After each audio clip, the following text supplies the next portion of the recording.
Hey, what's up you guys? Welcome back to this channel. My name is Avi and you're watching People, Tools and Process.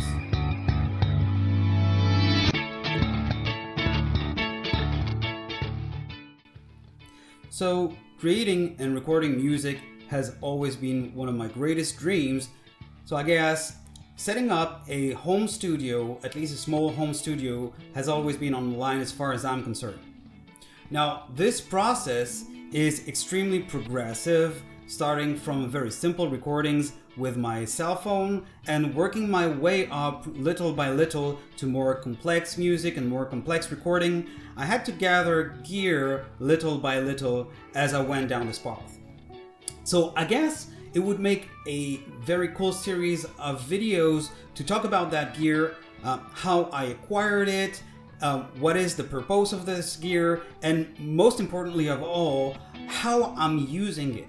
So I guess this series of video, the tour of my home studio with my instruments and my recording gear, is going to be, it's not going to be a full review of all the features of that gear, which is basically I couldn't do it. There's too much stuff and I'm not using this stuff, but more it's going to be like a real experience of how I'm using this stuff, and I hope you're really going to enjoy it.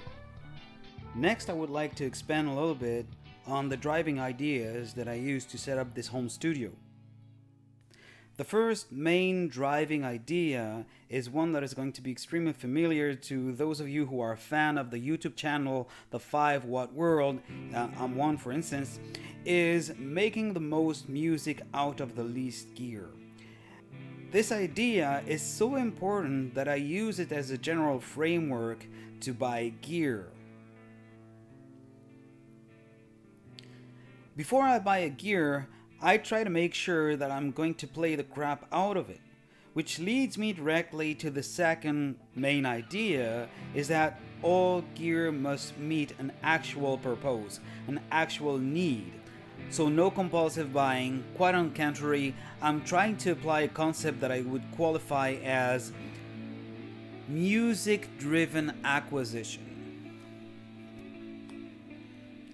An offspring of this concept is that when I'm not using a gear, this gear has to go. The reason why is that I think it's quite a pity if a gear is left over and gathering dust in my apartment. The fact is that I would rather have somebody else play this gear rather than having this gear sitting with me and doing nothing about it.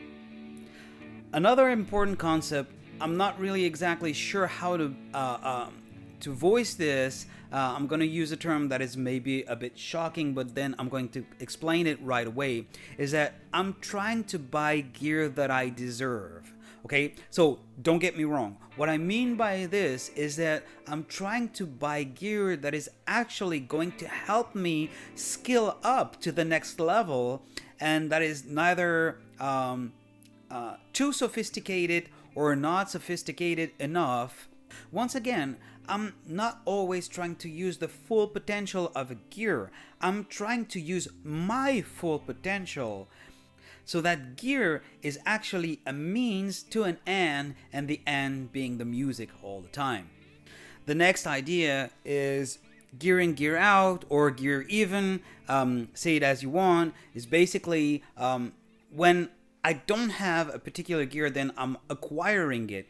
But when I already have something and I need to upgrade, the gear that I already have has to go when I have upgraded to the better gear, right? Eventually, these rules are not written in the stone for me. I might break them at some point. They're just a framework that helped me do something. And when the framework is not going to be relevant anymore, then maybe I might update, upgrade, whatsoever, and use another concept in order to go to the next level. The really important idea, the thing that I'm focusing on, is the music, the skills, and the skills to make better music all the time. At this point, I invite you guys to take a look at my channel and to see the music that I make, not because I think it's particularly good or anything like this. I'm enjoying myself 100% in doing this, but mostly to so that you can know what you can do with this kind of gear, what kind of music, how much can you push it, and all that stuff. So please do drop an ear on my YouTube channel to see to listen to the music that I'm producing, and so you'll be able to know if that kind of gear will take you to where you need to go. So once again, this is an introductory video. I'm not going to do a full review of all that gear here. I might rather do dedicated videos. Rather, what I'm going to do at this point is to do a teasing of all the videos that I'm going to make, starting with my PRS SE, Custom 24 SE, which is a beautiful guitar that is actually being sold at this point. The reason why is that I actually upgraded to a PRS CE, which is a classic electric a guitar that I absolutely love, and I'm going to do a detailed review about it. Once again, I'm not going to go over all the features of this guitar, but rather what I love about it and how I'm using it, and all the features that I'm using. And well, you kind of hear as I'm speaking that I really love this guitar. Okay, of course, we're also going to talk about my amp, because an electric guitar needs to be electrified. Well, that makes sense. So I'm a bedroom player, and I'm also a digital sucker. I'm a digital geek. I'm a software engineer. That's my daily job. And so acquiring an amplifier that is completely digital is for me extremely exciting, especially that the quality of the sounds is absolutely amazing. So yeah, I got myself a Spark40, positive grid Spark40, and that will make also I guess a full video and how I'm using this amplifier, and you can hear still that I absolutely love this amp. Yep, definitely. I also recently acquired a microphone, which is helping me, well, got me back into singing. Well, I'm obviously not a great singer, okay? And the quality of the mic is questionable. I'm not super fan of this, but still, you know, this is the idea. This is the idea, to go little by little, get some gear, know how to use it, and skill up little by little, right? So this little microphone matched absolutely the need. And last but not least, last acquisition but not the least of them all, is the MIDI controller, that little keyboard, the AKAI keyboard, which is a really enjoyable. This MIDI controller needs to be linked to the software and to the hardware that I'm using. Okay, so I'm using a computer, a Dell computer. It's a portable computer. It's a very good computer, though it needs to be upgraded at this point.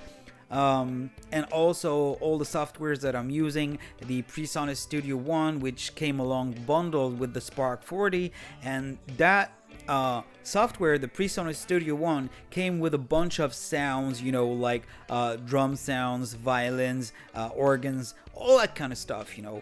And I couldn't use this sound, so this is why I bought the MIDI controller, to be able to use the full potential of all those sounds, and integrating drums, integrating strings, integrating other instruments than guitar only, you know, and keyboards and stuff like that, and organs, all those stuff into the music that I'm playing. And actually, I released recently my last tune, which is a complete cover of Where Do the Children Play by Cat Stevens, Yusuf, a song that I absolutely love. And that was really the ramp up for me to use all that kind of sounds, the strings and all that stuff. And now also I'm in the process of releasing a new video with a new song that I completely wrote, and where I absolutely use the drums, the strings, the keyboards and all. So I'm linking the PRS Studio 1 with the keyboard controller, so I can pilot the sounds from the keyboard controller, the MIDI controller, and incorporate all those sounds into my music. Okay, you guys, so I really hope you enjoyed this video. Please consider subscribing, comment, like, eat, drink, sleep, whatever you do will be fine.